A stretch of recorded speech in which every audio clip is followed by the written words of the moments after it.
Indonesia ini, nah ini kita coba lihat lagi. Banyak saja kita yang tunggu-tunggu Presiden Amerika Serikat. Sosok yang sangat karismatik. Iya. Mungkin kita dengarkan dulu audionya, sudah terdengar atau belum ini? Nah, ini dia. Luar biasa. Terima kasih, thank you so much. Thank you everybody. Selamat pagi. Nice. It is wonderful to be here at the University of Indonesia, to the faculty and the staff and the students, and to Dr. Gumilar Rusliwa Sumantri. Thank you so much for your hospitality. Assalamualaikum dan salam sejahtera. Thank you for this wonderful welcome. Thank you to the people of Jakarta and thank you to the people of Indonesia. Pulang kampung nih.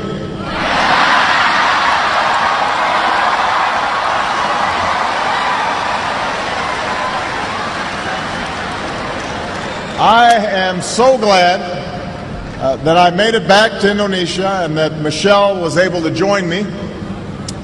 We had a couple of false starts this year, but I was determined to visit a country that's meant so much to me.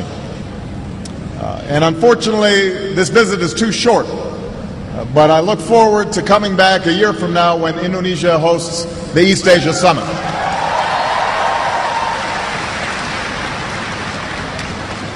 Before I go any further, I want to say that our thoughts and prayers are with all of those Indonesians who are affected by the recent tsunami and the volcanic eruptions, particularly those who've lost loved ones and those who've been displaced. And I want you all to know that, as always, the United States stands with Indonesia in responding to natural disasters, and we are pleased to be able to help as needed. As neighbors help neighbors and families take in the displaced, I know that the strength and the resilience of the Indonesian people will pull you through once more. Let me begin with a simple statement. Indonesia bagian dari diri saya.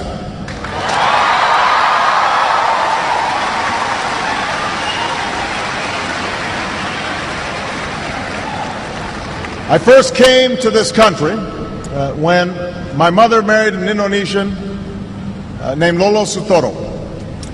And as a young boy, I was coming to a different world. But the people of Indonesia quickly made me feel at home. Jakarta looked very different in those days. The city was filled with buildings that were no more than a few stories tall.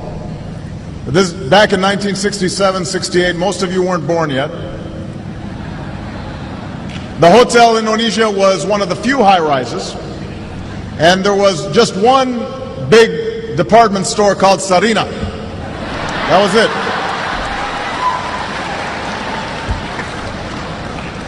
Becaks and Bemos, that's how you got around.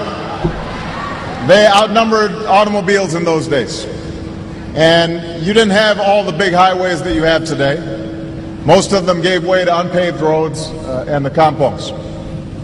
So we moved to Menteng Dalam, where, hey, some folks from Menteng Dalam right here. And we lived in a small house. We had a mango tree out front. And I learned to love Indonesia while flying kites and running along the paddy fields and catching dragonflies, buying sate and bakso from the street vendors. I still remember the call of the vendors. Sate? Yeah. I remember that. Bakso? Enak, ya?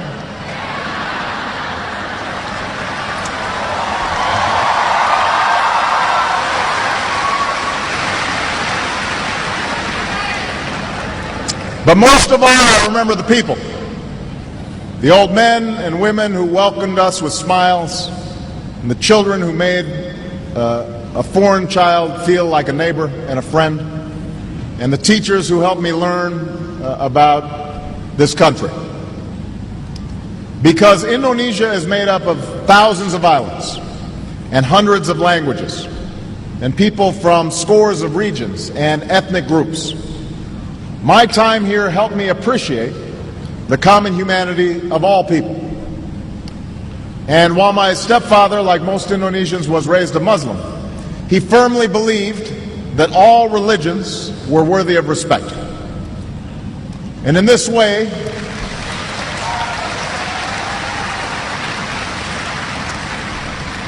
he reflected the spirit of religious tolerance that is enshrined in Indonesia's constitution and that remains one of this country's defining and inspiring characteristics.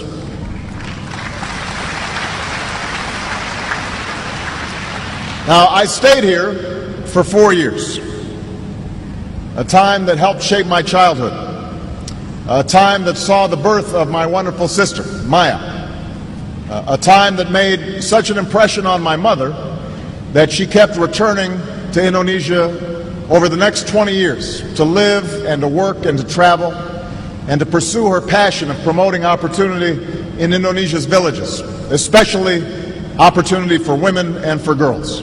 And I was so honored.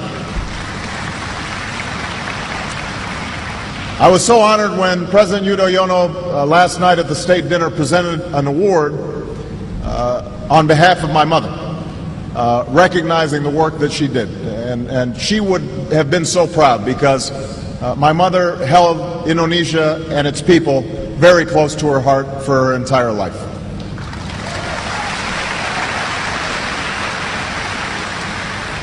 Now, so much has changed in the 4 decades since I boarded a plane to move back to Hawaii. If you asked me or any of my schoolmates who knew me back then, I don't think any of us could have anticipated that one day I would come back to Jakarta as the President of the United States.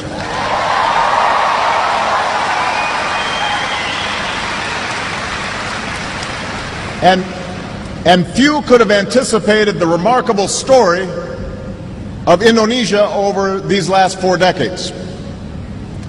The Jakarta that I once knew has grown into a teeming city of nearly 10 million, with skyscrapers that dwarf the Hotel Indonesia, and thriving centers of culture and of commerce.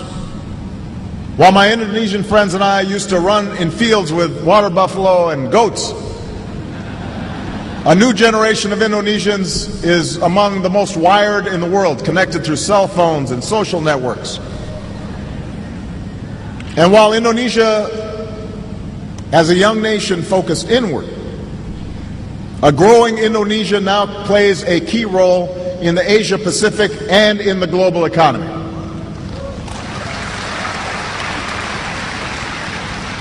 Now, this change also extends to politics.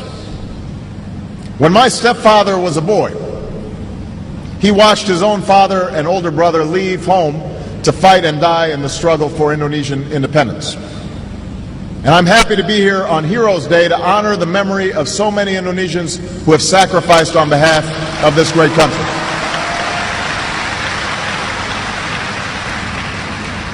When I moved to Jakarta, it was 1960.